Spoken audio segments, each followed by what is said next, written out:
Did you know that parents rank financial literacy as the #1 most difficult life skill to teach? Meet Greenlight, the debit card and money app for families. With Greenlight, you can send money to kids quickly, set up chores, automate allowance, and keep an eye on your kids' spending with real-time notifications. Kids learn to earn, save, and spend wisely. And parents can rest easy knowing their kids are learning about money with guardrails in place. Try Greenlight risk-free today at greenlight.com/getstarted. That's GREENLIGHT.com/getstarted. Yeah, but my mile times are low. I need to pick up the pace, but I can't seem to find a place to get more efficient, Well, what do you think you can do differently, man? Well, I thought if I could just get the rider under one arm and the bike over my shoulder on the other side, it wouldn't be as awkward and I could probably move quicker. So far, I've just been carrying them together, So when you said you picked up biking, you didn't mean riding a bike? Wait, you can ride a bike? What did you think? Never mind, forget it. Okay, all right, next one. How about whole 9 yards? Ooh, good one. Let's see. The whole 9 yards is a reference to the fighter pilots during World War II. When they landed, their ammunition was depleted. They obviously had to give their all in battle. WW2 ammunition came strung together in a 9-yard length. Thus, to give the whole 9 yards is to give your all. Okay, all right, my turn. While many believe the phrase the whole 9 yards is a reference to World War II ammunition, the phrase predates World War II and the origins are murky. Our best guess is that Hey guys, what are you doing? What's going on? Is this pre-show shenanigans? I mean, we're doing Idiom Origins today. Oh, are we? Yeah, time just kind of got away with us and we were doing our Monday afternoon tradition. What's that? Well, so I go on the internet and tell a believable lie backed up with no information or sources. And then I go on and refute the lie, then argue that there's pretty much no way to know, offering a very skeptical but unsatisfying answer. Then I say that you should hate anyone who believes what Eli wrote. How long have you been doing this? Ooh, a while now. Why, though? Yeah, you guys are basically describing the worst parts of the internet. Well, okay. Well, while there have been some unintended consequences, like the death of discourse, it was really to see if we could find someone in the middle. Yeah. Somebody who could both believe this stuff and kind of hate himself while he refutes it. Right. Could we make ourselves a gullible skeptic, if you will? Hey guys, sorry I'm late. I was reading about how Jeff Epstein didn't kill himself. So when you look at it that way, it's actually been very successful. He didn't, though. He didn't kill himself. Okay.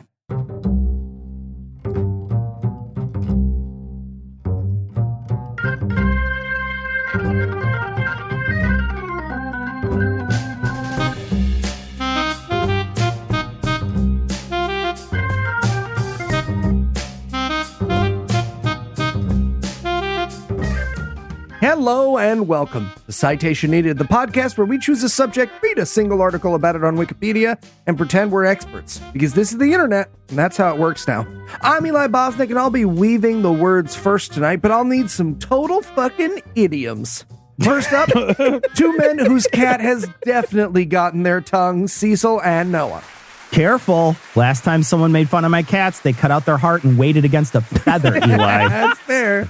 Yeah, I'm not sure what they do to it exactly, but at the end, my tongue thinks the stuff like, oh, is his the little biggest boom boom is a sentence. So yeah, they got it. They got it. And also joining us tonight, two guys who always cut the mustard like a piece of cake, Keith and Tom. Okay, there's a kernel of truth in there. What are we doing? I don't get the game. I don't know. Mustard, kernel. I haven't got a clue. Nice. There we go. Did we do it right? Before we begin tonight, I'd like to thank our patrons. Patrons, you're the apple to our eye, the bees to our knees, the girl with a nose ring to our getting blown in a public place. And if you'd like to learn how to join our ranks, be sure to stick around till the end of the show. Or if you want to blow us in a public place. I mean, honestly. Yeah. And with that out of the ourselves. way, tell us, Noah, what person, place, thing, concept, phenomenon, or event will we be talking about today? Today, we're going to be talking about idioms. And Cecil, you gave this article the once over. Are you ready to beat around the bush? Did you say feet around the bush? Like when that guy threw his shoes at George W. Bush, he was like double shoeing. I did. I made that 2002 reference, Cecil, and there's nothing I can say to stop you. You're like a 5-year-old. Okay, go ahead. I was, no, yeah. go ahead. So, what do you want to talk about today? Today, I want to talk about the origins of many popular idioms. In one of my recent episodes, we ran into many idioms as common misconceptions. It got me thinking of how these turns of phrase came about, and I did a little internet reading, or if you're an anti-vaxxer, research. Wikipedia does have an entry for idioms, but it's only explaining what they mean. Many of the origins aren't even listed. So I kind of have to use other sources on this, and there's several of these that come from online listicles. A lot of these are commonly accepted origins or often repeated stories that don't have a lot of basis in fact. So Eli is going to love the shit out of this. The truth is beauty, and the only beauty is truth, Cecil. Well, I can't deny that. Can't deny that. I didn't write that joke. Eli did. Let's start with one that doesn't have a clear origin. Turn a blind eye. Oh, please tell me it's originally an asshole reference. Well, it's not a brown eye, no. Huh? Yeah, but they're still blind. The phrase itself is used as a way to pretend not to notice something. The origin of this phrase is loosely attributed to British Admiral Horatio Nelson. In 1801, Admiral Nelson was leading an attack with another admiral, Sir Hyde Parker, in the Battle of Copenhagen. Admiral Nelson was blind in one of his eyes. During the battle, Sir Parker was communicating with Nelson via semaphore. His message was that Nelson needed to disengage with the enemy and start a retreat. Nelson wasn't convinced that the order was a good one. His assessment of the battle was that he could win, so he took out his telescopic eyepiece, put it up to his blind eye, looked in the direction of the semaphore flags, and disobeyed the order. He did this while, quote, making a sly comment to a fellow officer about reserving the right to use his blind eye every now and again, end quote. Right, yeah, that's the origin of doing my own research. That's like the original. That's it. Yeah, Right, exactly. No, so it's sort of an asshole reference. Okay. Right. The phrase under the weather nowadays refers to someone being sick, but the origin of this one is nautical. There was a place on the bow of the boat where sailors could ride out a particularly bad storm and not get seasick. This was especially true for sailors that were already physically sick with some cold or bug. The phrase was originally under the weather bow, but we've shortened it to just under the weather. Oh, man. This old-timey milk leg is really killing me because we don't have vaccines or antibiotics yet. Would it help if I tied you to the front of the boat? Yeah, surprisingly it would. Thank Yeah. you. To beat around the bush means to avoid getting to the point quickly, which is also the citation needed story. The phrase is linked to hunting ruffed grouse in England. I guess these birds hang out in big bushes, and while hunting, the hunters would smack the bush and around the bush to get the birds to come out so they could capture them. So some guy was like, all right, you want me to go beat around the bush and then you're gonna fire a giant cone of bird shot in my general direction right after that? Yeah, sounds good. No, I got it. No problem. Hey, if it's good enough for Dick Cheney, it's good enough for you. Heath. They don't say how, but I like to think of them running through the forest after a bird with a little cloth sack. I think that's better than shooting them. There, I think I've given you quite enough innuendo keywords for the rest of the episode. Well, this is still not an asshole reference. Though. I guess Beat it's around true. the bush. That It is should true. have been. Should have been.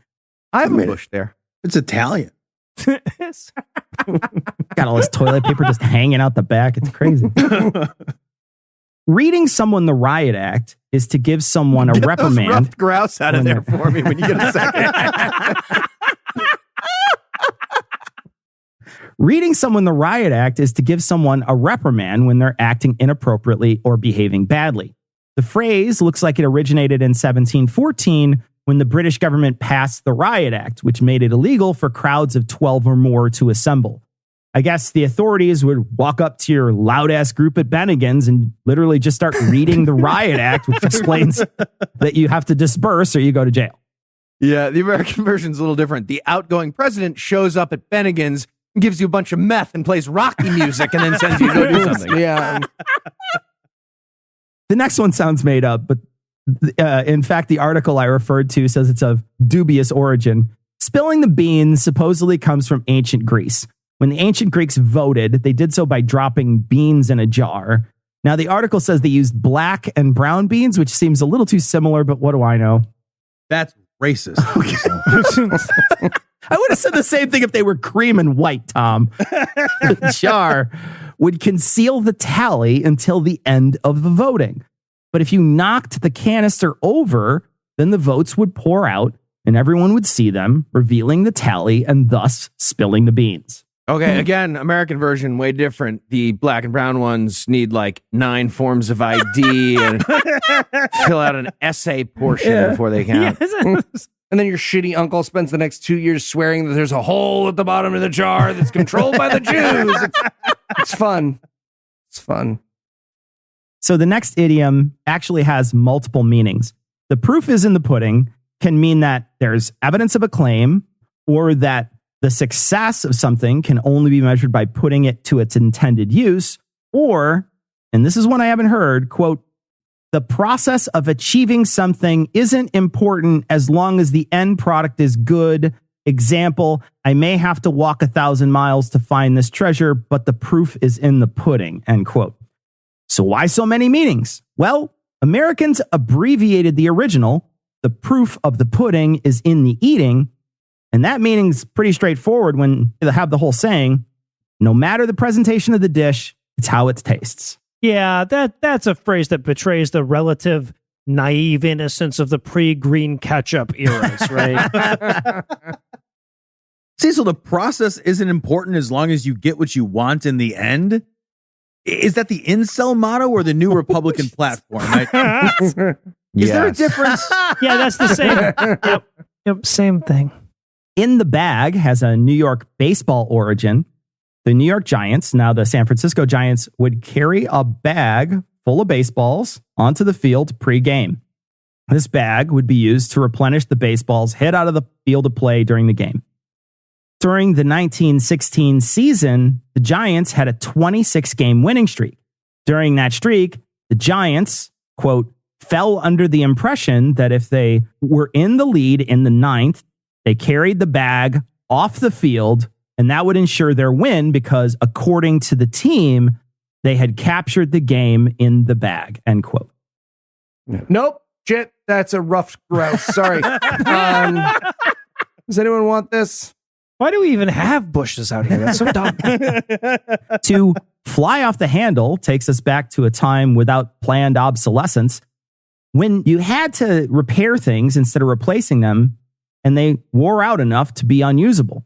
Tools like axes and hammers, which require vigorous use and structural integrity, could break while they were being employed. When they did, the very dangerous part, the head, could fly off the handle and thus create a dangerous situation with an unpredictable end. Okay, not for nothing, but I would way rather someone throw an axe head at me than watch Noah lose $1 to a vending machine again. Like, if we're choosing... Request noted.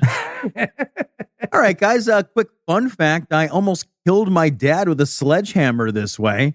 Huh. He was actually holding a post upright, and I was driving that post in with the sledgehammer when the head broke off, and it careened past his skull, narrowly missing him.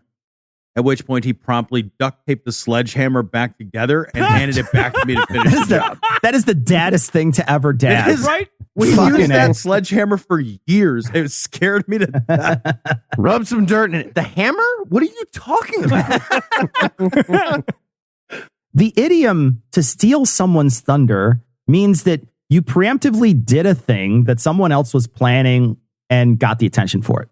The origin of this one goes back to the 1700s theater scene in England. A playwright named John Dennis wrote a play and then invented a device for a thunder sound effect for said play. Well, the play was not well attended and it flopped. Another play at the same playhouse used his device to create thunder during their run. When he heard about it, he said, quote, "That is my thunder." by God, and the villains will play my thunder, but not my play. End quote. So if you need a more modern example, think of the citation needed essay about gladiators that I'm going to do I will next. kill you, No Illusions. I will kill you. I will drive to Georgia and kill you He will. with my period gladiator sword. Are you not entertained by me murdering you? Come on. I will hold it at a 45-degree angle. Back before refrigeration, people preserved food by curing and drying it. One of these foods was salt pork, which had a high fat content. Sailors would usually run through all the good things to eat and then be stuck with what was left, the salt pork. So they would sit around eating it and complaining about it. Thus, we have the phrase, chew the fat. All right. Well, while I remind Cecil what it's like to eat with Tom and Heath, we'll take a quick break for some apropos of nothing.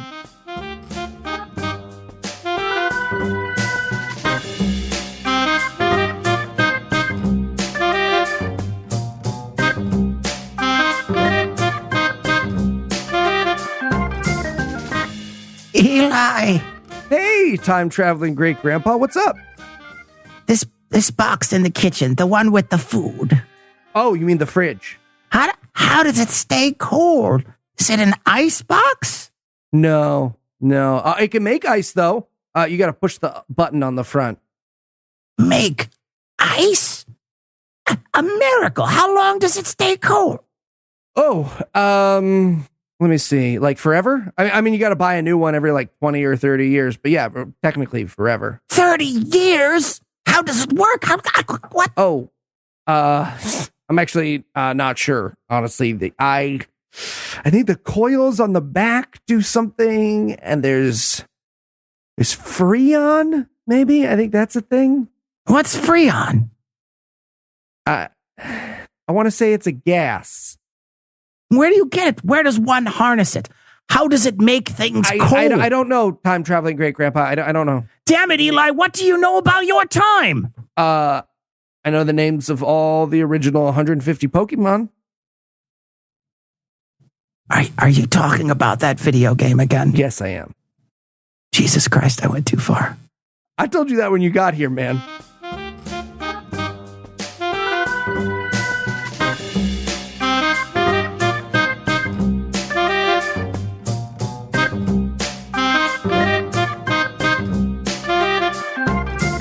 And we're back. When we left off, surprisingly few origins were racist. Refreshing. What's next, Cecil? I left those out. Okay. Well, we've all heard of white elephant, which now refers to an item that's kind of useless but difficult to dispose of. The origin of the phrase supposedly comes from the King of Siam. When he had a particular beef with one of his courtiers, he would give that person an actual white elephant, which was a rare albino variety. His plan was to make that person miserable because the person would probably go broke with upkeep costs for the elephant. Okay. Oh, it's like when liberal mayors all across Texas, they have like a ton of those. They would send busloads of homeless people to Austin with a one-way ticket, just like that Uber driver told us in Austin when we were there. Yup, just like that. No, it's like that, but you know, the white elephant thing's real. Yeah. No, I feel like current events are making his theory ever more plausible. I mean, maybe not the liberal ones, but... Honestly, yeah. Florida news fucks with like everything you say. It does. Sailors used a lot of jargon, and this next one is a product of that. When a boat was heading into the wind, the boat would be going full and by. When the wind was behind the boat, then that would be considered large. These two terms said together, by and large, meant that the wind could be coming from any direction, and that's why the phrase means on the whole or in general. Okay, I am not a sailor, but isn't a sailboat going into the wind not going No, you can- into the wind? do that. You can take... Yeah. Nowadays, Not.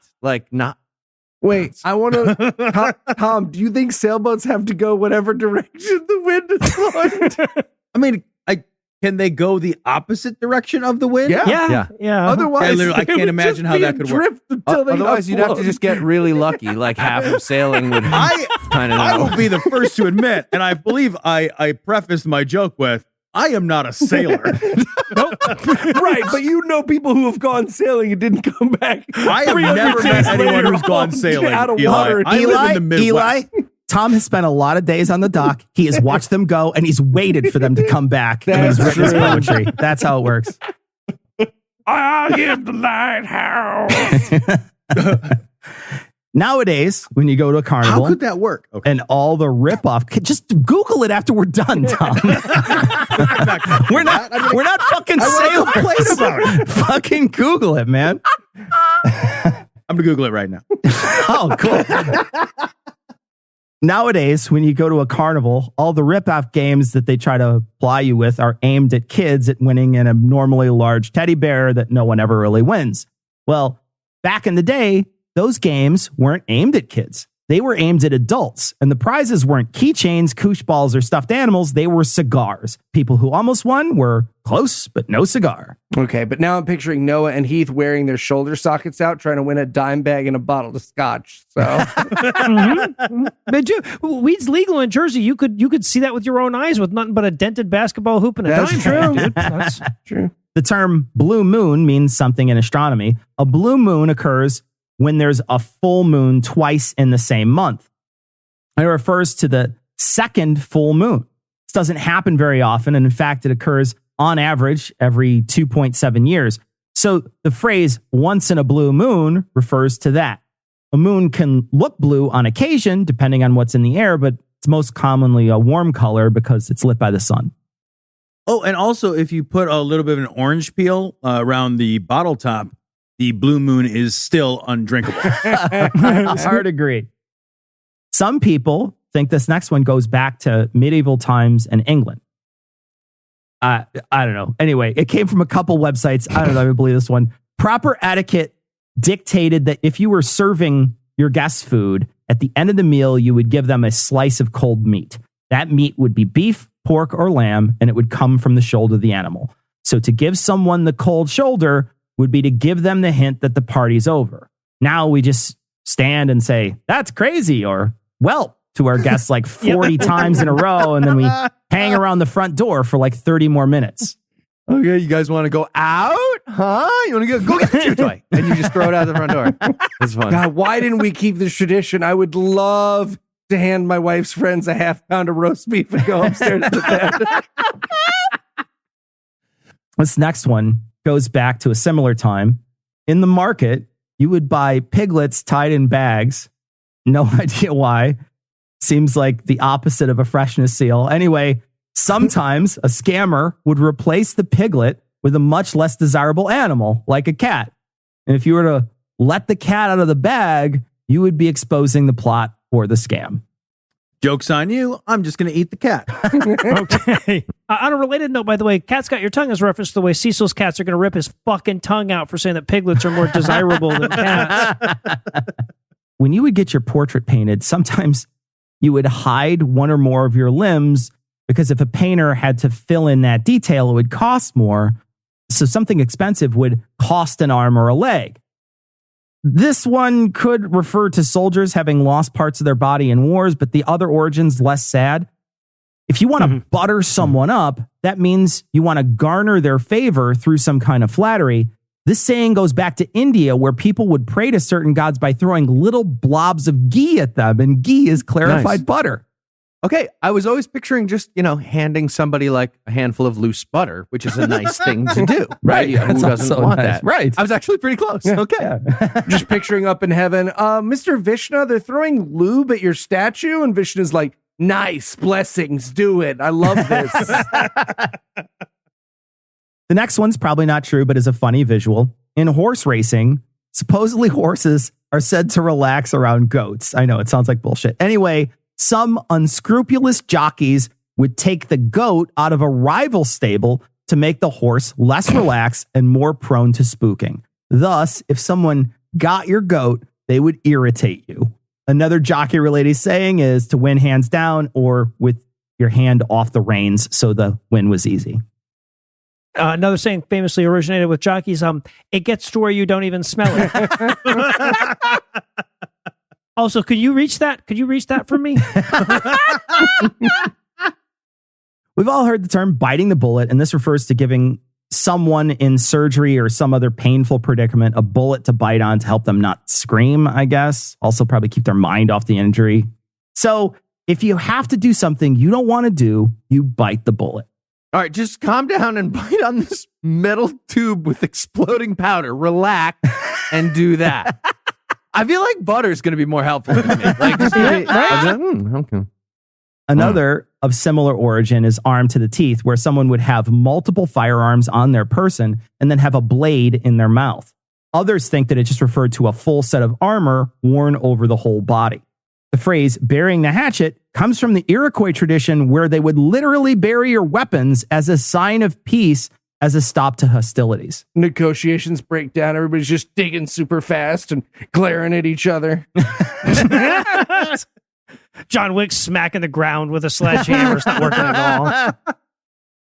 It's got duct tape on it. Yeah.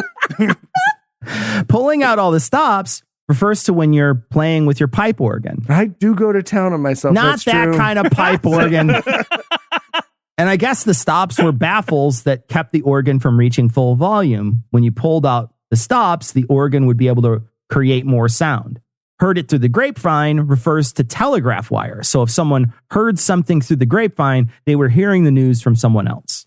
How anyone can enjoy the pipe organ baffles me. Baffles. Baffles. Yeah. Yes. Baffles. To pass something with Baffles. flying colors refers to flags of victory. Ships would sail past with their flags of state, which were also referred to their set of colors. This meant that they were successful in battle. If they lost, they would have to strike their colors or take their flag down. Another nautical saying, learn the ropes, refers to new sailors learning to tie knots with the rope and raising and lowering the sails with that rope. Okay, so you know what? I'm going to admit it. Pass with flying colors. First idiom that you brought up where I'm glad it didn't have an asshole origin. Okay, again, very much not a sailor, but if you lose a naval battle, does it matter which flag you've hoisted as you descend to the bottom of the ocean? Seems Well, it academic. depends if the wind's going behind you or not. So you- Shit, Again, I'm not on a your sailor. side That's now. why. Yeah. How do you even go anywhere if you don't have a flag on? You can't even go anywhere. Let's just all agree that if our boats get close enough to each other, we're on opposite sides and we're fighting, okay? I'm Tom's great-great-grandpa. I also stumbled across a super bitchy article on common sayings that don't make any sense, so I wanted to cover these here. My first is my favorite stupid saying, money can't buy happiness. Yes, Yeah. it fucking can. Right. In the article, they link to a study that shows that having special occasions that cost a lot, like expensive vacations, do in fact make us happy. that sounds like happiness to me. Right, yeah, right. That study also says that people who spend money on others are also happy. And that's why all I want is for you guys to be happy. Just be happy and spend your money on someone else like me. Okay, money can buy drugs. You can literally buy serotonin and dopamine with your money. You can get liquid version, powder version, like butter version, whatever you want. Money can't buy happiness, a phrase uttered only by people who will not share their money. Exactly.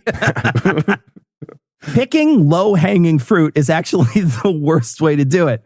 People who pick fruit start at the top of the tree for a few reasons. The first is that there's more sunlight up there and the fruit is more ripe. Second, the bag is lighter the higher you are on the ladder. If the bag was full of all the unripe fruit from the bottom of the tree, then it would be super heavy at the top. That being said, while it isn't the best fruit, it's the easiest to get, so the saying does kind of make sense. Yeah, and Cecil swore the Italian ancestors were our first migrant workers. all right. So he would Okay. know. He All right. would know. Purist-driven snow is a pretty self-explanatory saying. But one study, quote, mixed toxins commonly found in car exhaust, which included benzene, toluene, ethylbenzene, and xylenes, into a environment-controlled chamber containing snow. After 1 hour, the snow soaked up a large amount of these toxins, making it hazardous to eat, end quote. So I guess not. What? Maybe the phrase refers to cocaine you had to go to Mexico for. I don't know. Okay, Cecil, I don't want to shit on the science you just mentioned, but that's a fucking weird experiment. Like, why would they? I feel like that was a waste of money. weird. We all It's knew that was gonna Yeah. be bad. Yeah, but then they diluted it a bunch, Heath, and then banged it on the table, and the King of England thinks it'll cure cancer. That's true. That's true. You just got to bang it right. You got to bang it Right. correctly. Like Yeah. 30 times. That's the Yeah. whole thing. The saying it's darkest before the dawn is obviously not true. It's darkest when the Right. sun is at the opposite side of the planet, Thank you. not when it's about to crest the horizon. It is coldest before the dawn, just not the darkest. When life gives you lemons, you have lemons. If you go with that single ingredient, you have lemon juice, not lemonade. You need water and sugar to make lemonade. Ooh, looks like Season Liberally decided to stop by, right. everybody. So if they don't give those as well, you're fucked. And the And last it's so one, stupid because like oranges would work there, Right. right? You could Yeah. just give life gives you. oranges would work. And the last one is great. If life Low gives man, you lemons, return them and buy oranges. There you go. and the last one's great. Low man on the totem pole normally refers to someone who does not have seniority or isn't important. In fact, the lower figure on a totem pole is the most respected. Totem poles are thicker and more detailed near the base. Thank you, Cecil. That's important. Exactly. Always said that. Also, More detailed. and Scrotum. this is a quote here at the end. Quote, totem poles are carved not by one carver, but by a head carver and a number of apprentice carvers. The head carver has a reputation to uphold, therefore, he or she personally carves or seriously supervises the bottom 10 feet of the pole. Inexperienced apprentices are allowed more freedom to carve on the higher regions, end quote. Yeah, no, it's like why we let Eli write all the ads. Yeah. And if you had to summarize what you learned in one sentence, what would it be? That most of these are probably lies. Yes. Yeah. They are. Okay. Still. Are you ready for the quiz? Yeah, let's do it. All right, Cecil. Which idiom is most often embraced by conspiracy theorists and idiots who are still waiting for John John? A. Every cloud has a silver lining. That's the chemtrails. The government is controlling your mind. B. Get a taste of your own medicine, but not if those medicines are antibodies because vaccines are changing your DNA with nanobot microchips. Wake up, sheeple. C. Jesus Christ. It's not rocket science. Rockets aren't real. The earth is flat. Secret answer D. Ain't nothing but a 5G thing, baby. How's that? You got it. Oh, you cracked the code. All right.